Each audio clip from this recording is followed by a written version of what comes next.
Well, hello there, ladies and gentlemen, boys and girls. How you guys doing? Are you good? Are you great? Are you green eggs and ham on a plate? So today I wanted to show you guys something that not a lot of people know about. I feel like most of the time when I bring this up to anyone, they're like, wait, what? You can do that? And what I'm talking about, of course, is triggering your drums without using any drum triggers. What? Believe it or not, yes, it is possible to trigger a drum without using a drum trigger. A lot of producers and sound engineers have actually been doing this for quite a few years, but they like to call it drum replacement, because we all know that, producers are fucking snobs and they don't like to use the word triggering. That was a joke, calm down. So I've seen a lot of comments lately that you guys are really enjoying the educational content on the channel, so might as well keep it coming, yeah? Okay, so here's what you need to pull this off. You will need your drum set mic'd up, and then those microphones plugged into an audio interface, and then the interface is plugged into your computer. You will also need recording software on your computer, also known as a DAW. And the last thing you'll need is a drum replacement plugin that'll be used inside the DAW. The plugin I will be using for this demonstration is called Drumagog, and no, this video is not sponsored by Drumagog. It's sponsored by Raid Shadow Legends. If you're new around here and you haven't caught any of my live gaming streams yet, Raid is a free RPG game that I've been addicted to for quite some time now. And I'm not just saying that. If you ask any of my loyal viewers, they'll probably tell you that I might even play this game too much. So Raid is an RPG. Well, what does that mean? So there's a whole whack load of characters that you can collect and level up and battle with, and you can equip many different gear combinations on them as well. And certain characters are better at certain things than others, so that's what makes this game so fun for me, the amount of strategy and planning that go into each different fight. There's campaign battles, there's dungeon battles, you can team up with your pals and kill the clan boss, and you can play Raid for free on your mobile device or PC. The dungeons are probably my favorite right now. Some of these bosses are insanely challenging, and it really makes you think, okay, what characters do I have that I can use against this guy? Are there any little tricks or metas I can pull? It's great. They even have an arena where you can battle other players. On the left over here is the portal, and that's where you use your shards to summon your characters. And the tavern over here is when you can upgrade them once they hit max level. Another thing I've really been into lately are these tournaments. You can compete against the entire Raid community while progressing at the same time and getting awesome rewards. And patch 1.15 is here this month, so now we will all be able to compete in the brand new arena tournament. The more players you kill, the more points you get. Count me in. There's also events here which are a little bit different than tournaments, but still another awesome way to get more free stuff. Use one of the links in my description to download Raid, and new players will get 100,000 silver, 50 gems, 1 energy refill, and 1 free champion adjudicator. Oh yeah? These rewards will be waiting for you right up here in the inbox for the next 30 days. You can find me in Raid under the name 66Samus, and if you'd like to join one of my clans, hop into my Discord server to get the info. And as always, good luck, happy raiding, and I'll see you guys in there. Oh, yeah. Okay, so let's get into the cutty. Nowadays, there are quite a few plugins out there that can help you trigger or sound replace your drums that were recorded with microphones. And I already have Drumagog on my computer from like 5 years ago when I was messing around with it, so might as well show you this one. So what I did here is I recorded some drumming, and instead of using my snare trigger, I used the microphone, and this is pretty much the same audio setup that I do for my live streams. I usually don't trigger the snare for those. And this one up top here is the snare track, so let's play that and hear what it sounds like. Let's solo it here. Nope. I don't like that snare sound.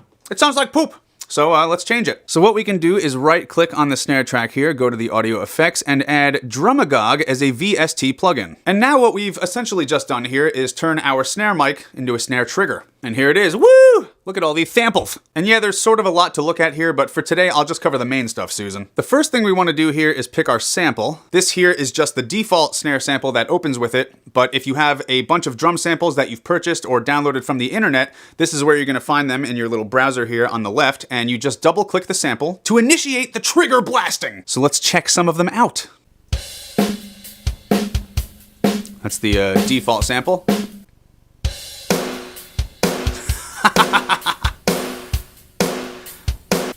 Super fur. What else we got? We can make it sound like a tom if we want.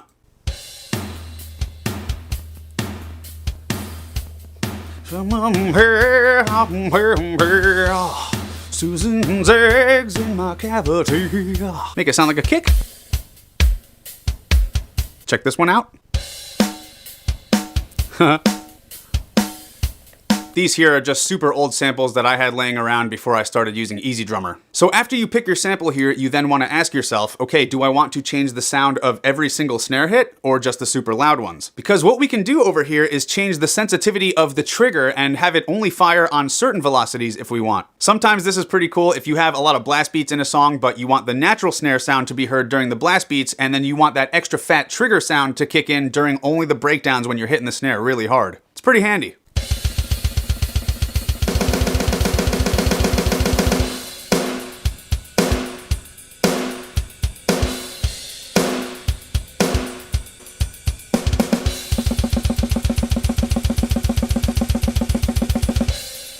There we go.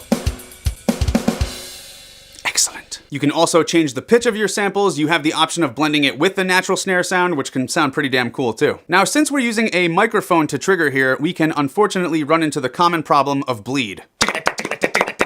No, not that bleed, I'm talking about microphone bleed. Let's say that we have the Drumagog sensitivity way up so it picks up every single snare hit, but now we're gonna get the problem where if we hit the toms super hard, the snare mic is gonna pick those up, so therefore Drumagog will trigger snare hits when we don't want them. But luckily, this is not a problem thanks to the bleed reduction feature. What you'll wanna do is open up Drumagog also on your tom tracks and go to the settings and set the bleed reduction to send. Then go to your snare track, go to the settings, and then you'll set the bleed reduction to receive. And most of the time, that right there just fixes the issue immediately.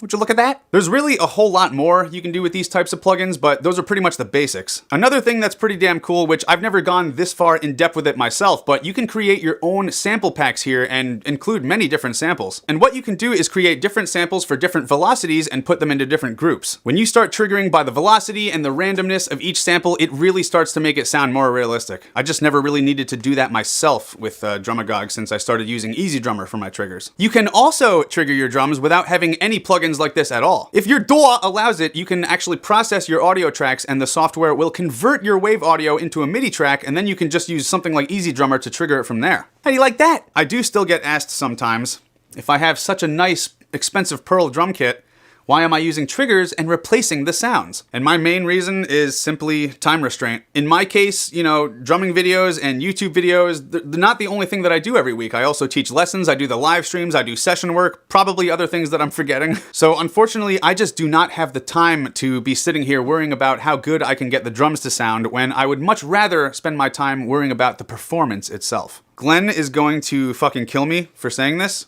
but depending on what you're doing, what you're trying to achieve, I don't know, drum replacement software can really be a useful tool in your workflow. Especially if you're planning on having a lot of drums to choose from and you don't know which combination you want to use for your recording session. And by using samples, you can just eliminate all that extra time spent before you even sit down to record anything. This could be even more true with snare drums. You know, sometimes it's just really hard to find that perfect snare sound. Some engineers actually spend hours or even days just finding the perfect sounds each and every time they record a new project. So rather than physically swapping out different snare drums and different mic combinations, you know, clicking through a sample library takes up a lot less time. And no, I'm not trying to sit here and tell you guys that using samples is better than recording real drums. I'm just saying that at this point in my life, I save a lot of time by using drum samples, and I am very thankful they exist. And lastly, you guys, using triggers and samples can really come in handy during mixing. If you've seen any of my other videos on EZdrummer, you guys would know that I use those samples because they're pre-mixed and they barely take any tweaking to get them to sound great. Another time saver.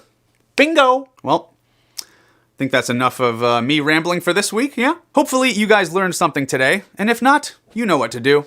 Just count to 22. Thank you all so much for watching, and I'll see you guys on my next live stream. Click!